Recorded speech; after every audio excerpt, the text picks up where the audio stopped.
I want to thank all of you for joining us here today to celebrate this great event, this great restoration, and America's Best Idea. You know, there's several of us there in the front row. We all work in Washington, D.C., and if you read the Washington Post on a daily basis like I do, you often see lines that say that the country has never been so divided. Well, let me take you back to 1864, 150 years ago.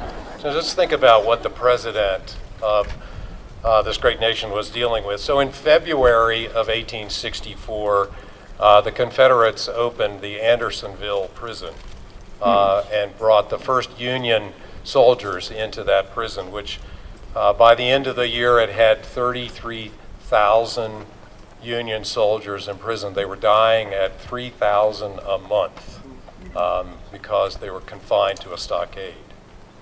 In March, Abraham Lincoln, through a series of failures of leadership, decided finally to make Ulysses S. Grant the commander-in-chief of the Union forces. And in April and May, the battlefields had casualties. Wilderness battlefield, 27,000 casualties. Spotsylvania, 30,000 casualties. In June, the siege of Petersburg, 15,000 casualties. The Battle of Richmond, 20,000 casualties. And Kennesaw Mountain, 4,000. So in the 3 months leading up to June, there were 30,000 more casualties of American soldiers than all of Vietnam.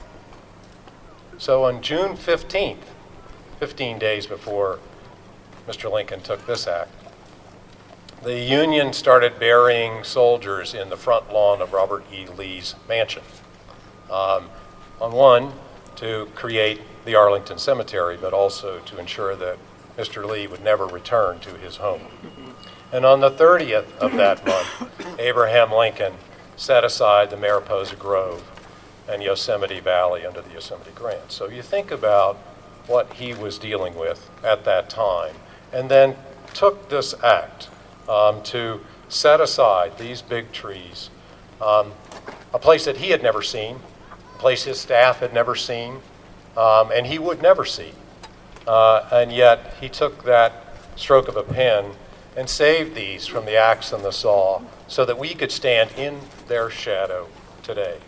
Now, I list these sort of events of 1864 for a couple of reasons, not only because of that sort of seed that was planted, the national park idea, but also that that idea spread across the nation and represents the 401 national park units, which include Andersonville, Grant's Tomb, Wilderness Battlefield, Spotsylvania Battlefield, Richmond Battlefield, Petersburg, Kennesaw Mountain, the Lee Memorial, Arlington House, and Yosemite National Park.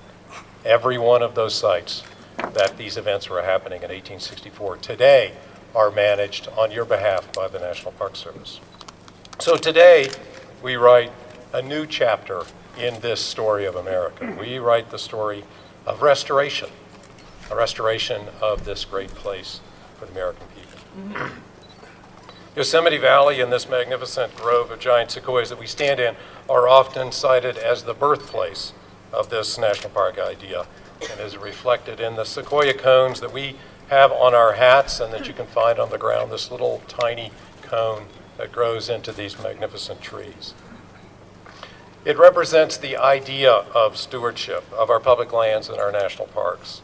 And we stand here on the shoulders of giants like Galen Clark and Jesse Benton Fremont and John Muir and Frederick Law Olmsted and Teddy Roosevelt, who crafted this vision and put it into place for models for today.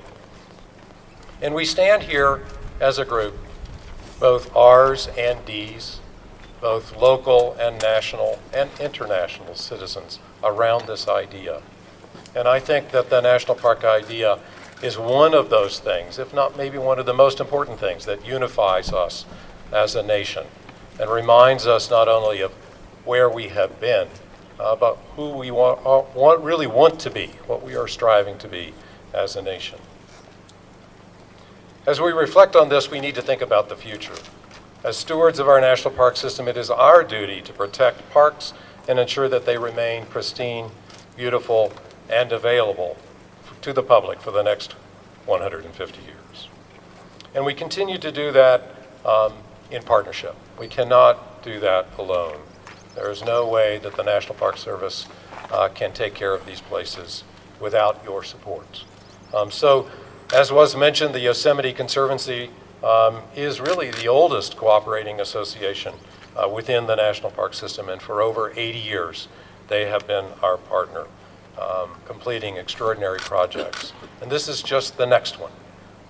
This opportunity to reinvest in this incredible place, make it more enjoyable, more accessible, more unimpaired for future generations. So I'd really want to thank Mike and Phil and all of the supporters in this room, and the Park Service in particular, for your commitment to stewardship of this place, not only for now, but for future generations as well. This is a model for the nation, and we celebrate its restoration and the idea behind it as well. So thank you. Your presence here means an incredible amount to me and to the Secretary and to the entire nation.